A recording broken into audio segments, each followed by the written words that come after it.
আল্লাহ বলে, বান্দি তোকে 500 বছর আগে জান্নাতে পাঠাবো, তুই নিজেকে সাজাইতে পারিস না, আমাকে রাজি করতে যায়া শখ পুরা করতে পারিস না। এখন জান্নাত যা চাবি তা দিয়ে তোর শখ আমি 500 বছর পুরা করব। তারপরে তোর স্বামীকে তুই মিস কল দিবি যে 500 বছর শখ পুরা হয়ে গেছে, কাম তুমি এখন আসো, তারপরে তোর স্বামীকে পাঠাবো। ইয়ানকালিবু ইলা আহলিহি মাসরুরা, তখন না স্বামী নাচতে নাচতে জান্নাতের দিকে যাবে, সব পুরা করবে জান্নাতে। কি দিবে যুবক? কি দিবে তোমাকে? যৌবনের বিনিময় কি দিবে? কিনা রাখা আছে। সাহাবা জান্নাত শুনতেন আর চিৎকার দিতেন। হাদিসে আছে আল্লাহর রসুলের জীবদ্দশায় তো কতজন চিৎকার দিয়ে মারা গেছে, যুবক মারা গেছে। আল্লাহ রসুল হাসছে আর বলছে জান্নাতের শখ ওকে নিয়ে গেছে। আসেন আজকে আল্লাহকে পাওয়ার দৌড় লাগাই, ফাফিরু ইলাল্লাহ, আল্লাহকে পাওয়ার দৌড় লাগাই। দৌড়ে তো দেখলাম দুনিয়ায়, প্রমাণ আর আল্লাহ কিভাবে চোখে দিবে বলেন? কিভাবে দিবে? সারা জীবন শেষ করে সন্তানকে শিক্ষিত বানাইছে, এডুকেটেড বানাইছে, বড় বড় অফিসার বানাইছে, বিনিময়ে কি মিলছে? যান ঢাকা শহরে বৃদ্ধাশ্রমে যায় দেখেন কাদের মা বাবা পড়ে আছে, যান দেখা আসেন। আমি তো পড়ায় সময় যাই, আপনারা যায় দেখা আসেন।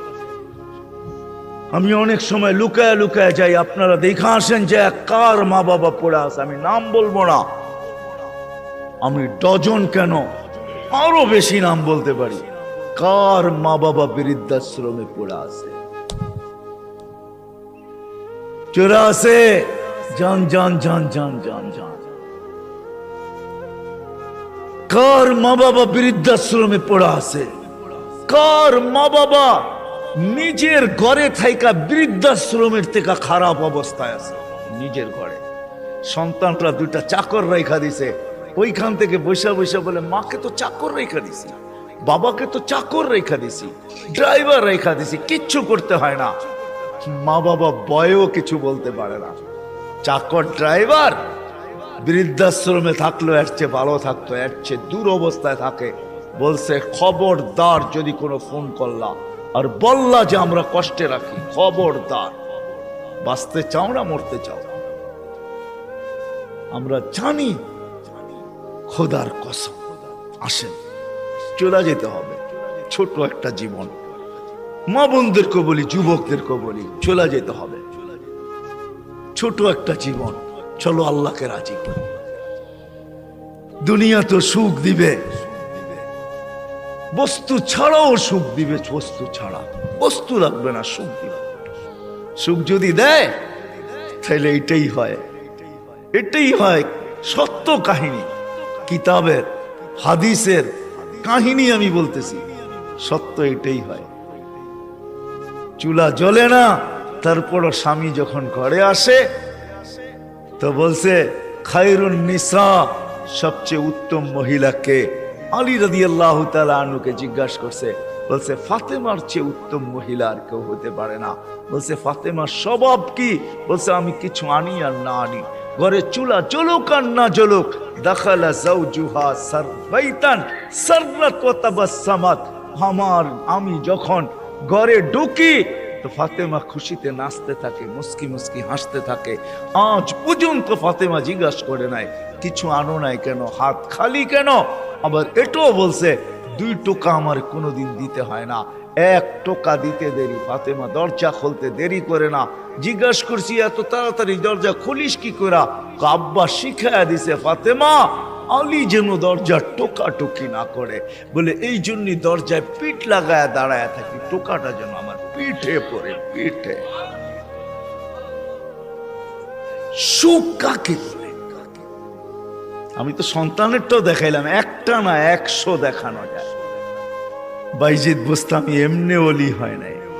হায় হায় হায়, মুসা আলাইহিস সালামের জান্নাতের সঙ্গী কসাই এমনি হয় নাই।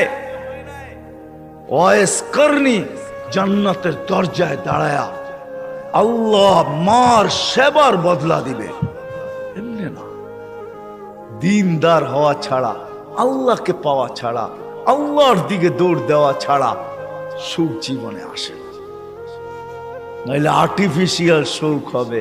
আপনি হাসেন, আমি মানবো আপনি হাসতে পারেন, কিন্তু হাঁটিটা আর্টিফিশিয়াল হবে, আর্টিফিশিয়াল, বাস্তব হাসি না।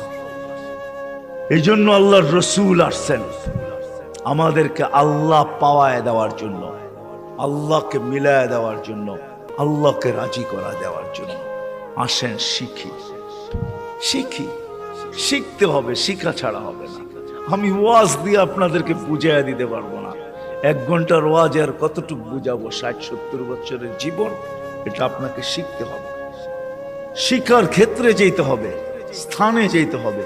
আলহামদুলিল্লাহ, আমাদের দেশই একমাত্র দেশ, দুনিয়ায় অদ্বিতীয়।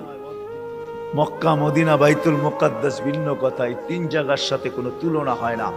এছাড়া সারা দুনিয়ায় একদিকে আমার বাংলাদেশ, একদিকে আমাদের দেশের মতো সুবিধা কোথাও নাই। গ্রামে গ্রামে, গঞ্জে গঞ্জে, মহল্লায় মহল্লায়, পাড়ায় পাড়ায়, মসজিদে মসজিদে হক্কানি ওলামা আছে, হক্কানি আলেম, যাদের কাছে নবীদের আদর্শ রাখা আছে। এমন ইউনিয়ন নাই 2-4টা মাদ্রাসা না আছে, 2-4টা হেফজোখানা না আছে, এরকম কোন ইউনিয়ন নেই। আছে নাকি? বাকি আপনাদের ইউনিয়নে কয়টা আছে? হক্কানি আলেম আছে, এদের কাছ থেকে শিখেন। আমি তো দেখাইলাম।